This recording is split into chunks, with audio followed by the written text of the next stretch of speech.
Well, I'm joined now by Ali Shihabi, Executive Director of the Arabia Foundation in Washington, and Sultan Barakat, Professor and Director at the Center for Conflict and Humanitarian Studies with the Doha Institute in Qatar, although in fact he's speaking to us from the north of England. Ali Shihabi in Washington, first of all. Here is the Foreign Minister saying that Qatar has been insulted and its sovereignty is being challenged, and its sovereignty is being challenged, isn't it? Well, sovereignty is a relative thing, like human freedom is a relative thing. We don't have the freedom as human beings to harm our fellow human beings. So sovereignty does not allow you to undermine the security of your neighbors. When you have your three closest neighbors, all your land neighbors, and Egypt, taking a position against you, something is wrong. You see, so and this is not a process. This is not a series, a reaction that happened in a week or two. This is the result of 20 years of attempted dialogue, of mediation, of issues that the neighboring governments have had with Qatar attempting to undermine their security in multiple ways. Yeah, but I think the point that Qatar's making is that if there's a problem, it's in Saudi Arabia and these other countries, because they take political opposition, peaceful, reasonable political opposition, as terroristic. Well, I see there's a certain amount of hypocrisy in that. There was a very famous poet in Qatar who wrote a poem 5-6 years ago about the Arab Spring coming to Qatar. And the Emir of Qatar had him arrested, thrown in jail, and sentenced to life imprisonment. And he was released just recently after 5 years in jail, after a tremendous outcry across the world. This was a poet who called for the Arab Spring to come to Qatar. So there's a huge amount of hypocrisy there. Let me put Qataris to claim that when a poet, who simply wrote a poem calling for the Arab Spring to come to Qatar, was thrown in jail and sentenced to life imprisonment. Let's put that to Sultan Barakat with the Doha Institute in Qatar. There's the foreign minister saying that Qatar is so open and democratic and so on, and yet, you speak out, you go to jail. I mean, I don't think he said it's a democracy. He said we run a consultative monarchy, which is different from an open democracy. Having said that, and I'm not here really to defend the position of Qatar in any way. Just to reflect on Mr. Shihabi's example, for this one example that is given of a poet, people can give hundreds and thousands of examples of people who've been tortured, treated badly in all four countries. I mean, Egypt is full of examples. Same with Saudi Arabia, the recent attempts by United Arab Emirates to shut the media, to control the WhatsApp, Twitter accounts, etc., etc.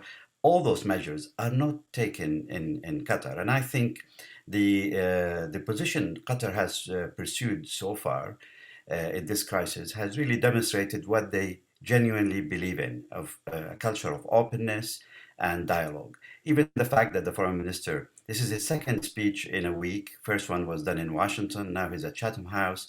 He's taking open questions. He's willing to answer questions openly. We did not see the same from the other sides.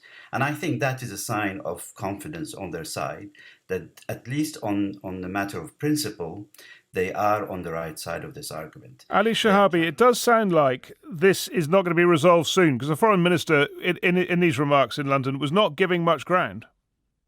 No, I don't think it's going to be solved soon, because you have to remember, this is a result of 20 years of tension, a feeling by the surrounding countries that Qatar was actively working to undermine their security.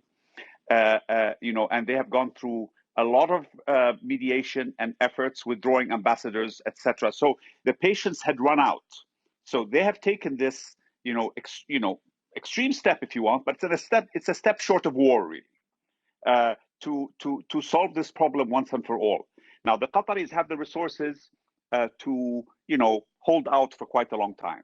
So I don't think this is going to end quickly, and I don't think the countries expected it to end quickly. They did not embark on such a decisive step thinking that Qatar is going to fold in 24 hours. I think what they expect will happen, and what I expect will happen, is that the pressure internally in Qatar over the next year or maybe 2 years or longer will increase, because ultimately the Qatari people have no interest in being ostracized from their surroundings. Qatar is a family member that has worked against its family, and it's being cut off. And ultimately, it's psychological pressure that will bring them back in the fold. And that's not going to happen in a week or two. Sultan Barakat, there we are, a prediction that Qatar will fold, basically. But there is another way this could go, because Qatar provides a lot of, basically, the electricity, effectively, for the UAE. I think 40%, is it? Something like that. Could this end up with a blockade back? Well, I hope it doesn't last much longer, this whole blockade. As you know, it's come as a shock to the region, and really a very irrational act to have been taken. And the accusation, as have been explained earlier by the minister and many analysts, of politicizing terrorism is really a bad excuse for this, I think. Having said that, Qatar hasn't so far taken a retaliation action on all the countries, including their airlines, their political missions, etc. And of course, they can go down that route. And if they do, I think it would be a total disaster for the region. They're not only supplying the United Arab Emirates with 30 to 40% of its power, they're supplying Dubai with 80% of its electricity. Now, you can imagine if Qatar decides to turn off the supplies to Dubai, what kind of crisis we're going to have at the regional and international level. And therefore, I think what the minister ended up with is really the logical way forward. We should put aside all the rhetoric, all the single selective examples of bad behavior here and there, and approach this with an open mind for dialogue. Okay. The GCC... We're grateful. We're going to have to leave it there. Thank you very much, Sultan Barakat and Ali Shihabi.